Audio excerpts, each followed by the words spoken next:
साथियों नमस्कार।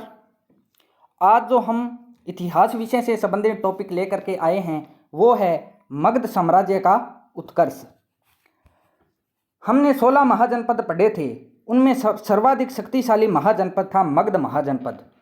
पुराणों में मगध के जो प्रारंभिक राजवंशों का क्रम मिलता है उसमें पहला वरदरथ वंश, दूसरा प्रद्योत वंश, तीसरा शिशुनाग वंश और चौथा है नंद वंश। लेकिन बौद्ध ग्रंथों में मगध के प्रारंभिक राजवंशों में हर्यक वंश, शिशुनाग वंश और नंद वंश का उल्लेख हमें मिलता है। हर्यक वंश ने 544 ईसा पूर्व से 412 ईसा पूर्व तक शासन किया और 412 से 344 ईसा पूर्व तक शिशुनाग वंश ने और 344 ईसा पूर्व से 322 ईसा पूर्व तक नंद वंश ने शासन किया।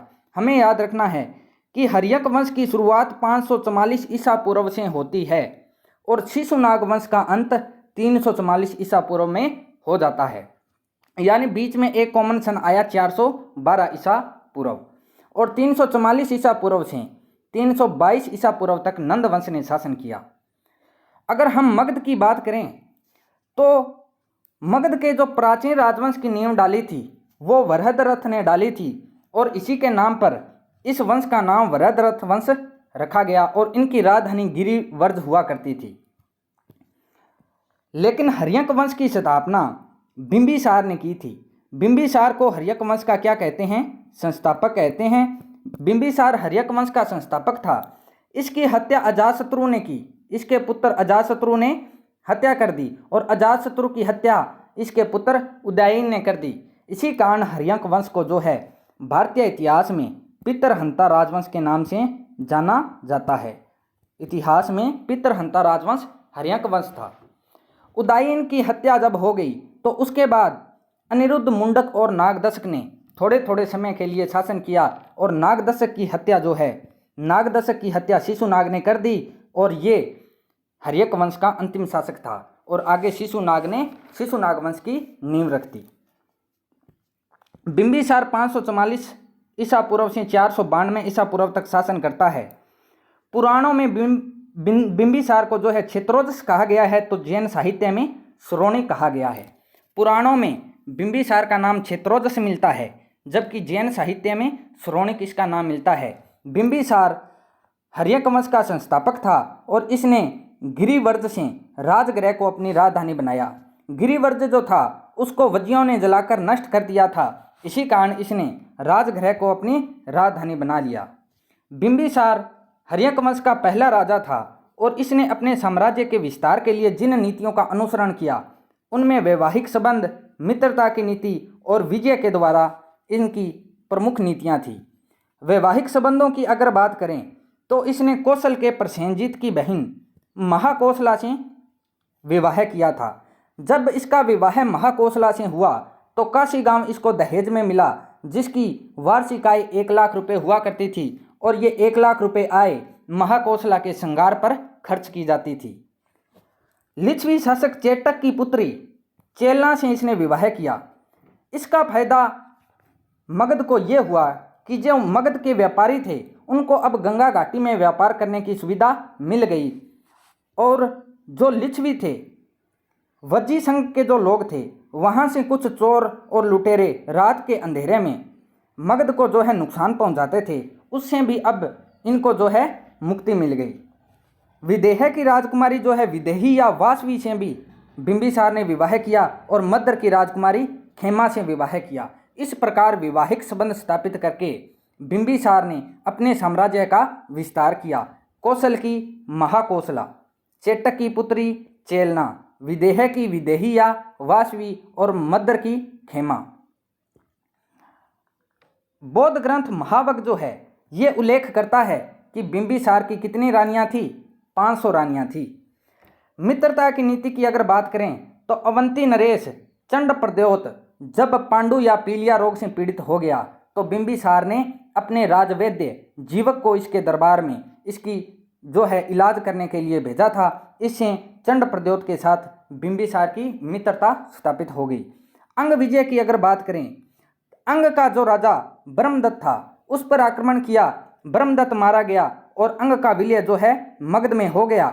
अंग की राजधानी जो चंपा थी यहाँ पर बिंबिसार ने अपने पुत्र अजातशत्रु को नियुक्त कर दिया। याद रखना है कि ए फॉर अंग पर, ए फॉर अंग और बी फॉर ब्रह्मदत्त, अंग के राजा ब्रह्मदत्त को हराया था, ए के राजा बी को हराया था, यानी ए से अंग और बी से ब्रह्मदत्त। जो दिग्ग निकाय बौद्ध ग्रंथ है उसमें हमें उल्लेख मिलता है कि बिंबिसार ने वेलुवन या बांसवाड़ी नामक एक विहार बौद्ध संघ को दान दिया था, और जो अंग की राजधानी चंपा थी उस चंपा की 1 वर्ष की आय सौंदर्य नामक ब्राह्मण को दान में दी थी। ऐसा उल्लेख हमें बौद्ध ग्रंथ दिग्ग निकाय में मिलता है। 492 ईसा पूर्व में अजातशत्रु के द्वारा अपने चचेरे भाई देवदत्त के कहने पर अपने पिता बिंबिसार की हत्या कर दी गई, और समय अजातशत्रु 492 ईसा पूर्व में मगध का शासक बन गया। अजातशत्रु की अगर बात करें तो 492 ईसा पूर्व से 460 ईसा पूर्व तक अजातशत्रु ने शासन किया। अजातशत्रु को पुराणों में कुणिक कहा गया है, पुराणों में कुणिक कहा गया है।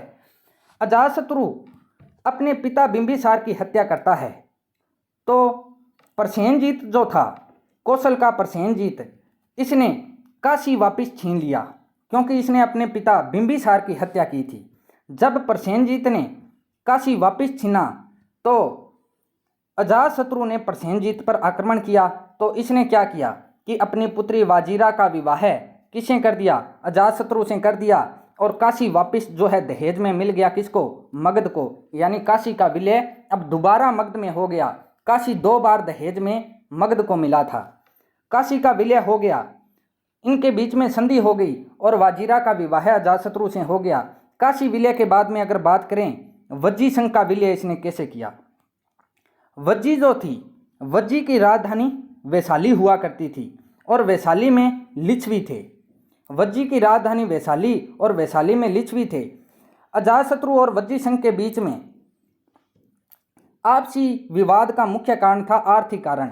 ऐसा उल्लेख बौद्ध ग्रंथ करते हैं कि गंगा के किनारे रत्नों की खान थी, उसको लेकर के अजातशत्रु और वज्जी संघ के बीच में संघर्ष हुआ, और ऐसा उल्लेख बौद्ध ग्रंथ करते हैं। बौद्ध ग्रंथ सुमंगल वासिनी और महापरिनिबान सूत्र में हमें ऐसा उल्लेख मिलता है कि गंगा के किनारे रत्नों की खान थी, उसको लेकर के अजातशत्रु का वज्जी संघ के साथ संघर्ष हुआ था। लेकिन जैन ग्रंथ निर्यावली के अनुसार, जैन ग्रंथ निर्यावली के अनुसार बिंबिसार का विवाह जो हमने पढ़ा कि चेटक की पुत्री चेलना से हुआ था।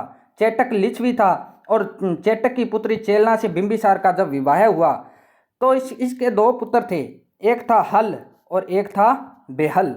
हल को बिंबिसार ने अपना एक हाथी दिया था, शेचनक हाथी, और बेहल को 18 लड़ियों का बहुमूल्य हार दिया था। अब जब अजातशत्रु राजा बन गया तो इसने हल और बेहल से इन दोनों चीज़ों की मांग की। तो हल और बेहल यहाँ से अपने नाना चेटक के पास चले गए। अब अजातशत्रु ने चेटक पर आक्रमण करना था, तो चेटक लिच्छवी थे और लिच्छवियों की एक विशेषता थी कि इनमें एकता बहुत गहरी थी। तो इनकी एकता को तोड़ने के लिए अजातशत्रु ने अपने मंत्री वशकार को वैशाली में भेजा और वैशाली के लिच्छवियों में वशकार ने फूट डाल दी, और जिससे अजातशत्रु ने लिच्छवियों पर जो है विजय प्राप्त कर ली। अजातशत्रु ने लिच्छवियों पर आक्रमण कर दिया और वज्जी संघ जो है मगध में विलय कर लिया। ध्यान रखने वाली बात यह है कि जब वज्जी संघ को जीता तो उस समय अजातशत्रु ने रथ मुसल और महाशिलाकंटक नामक अस्त्रों का प्रयोग पहली बार किया था। रथ मुसल और महाशिलाकंटक नामक अस्त्रों का प्रयोग अजातशत्रु ने वज्जी संघ के विरुद्ध किया था और वज्जी का विलय अब मगध में कर लिया था। अजातशत्रु जो था इसने राजगृह का दुर्गीकरण किया, यानी राजगृह जो राजधानी थी उसका दुर्गीकरण करने वाला अजातशत्रु था।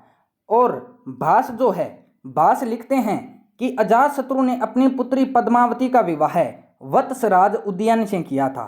वत्स का राजा कौन? उदयन। उदयन से विवाह किया था।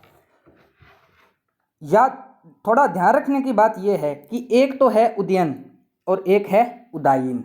उदायन जो है वो अजातशत्रु का पुत्र है, लेकिन उदयन कौन है? दामाद हुआ, क्योंकि अपनी पुत्री का विवाह वत्स का राजा उदयन से किया था। यही उदाइन जो है ये आगे अजातशत्रु की हत्या करेगा और गद्दी पर बैठ जाएगा।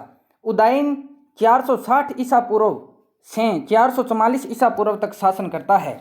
उदाइन जो था इसने अजातशत्रु की हत्या कर दी और पाटलिपुत्र की स्थापना की थी।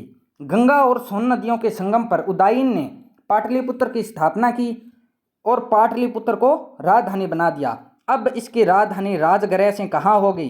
पाटलिपुत्र। राजगृह से पाटलिपुत्र को राजधानी बनाने वाला कौन था?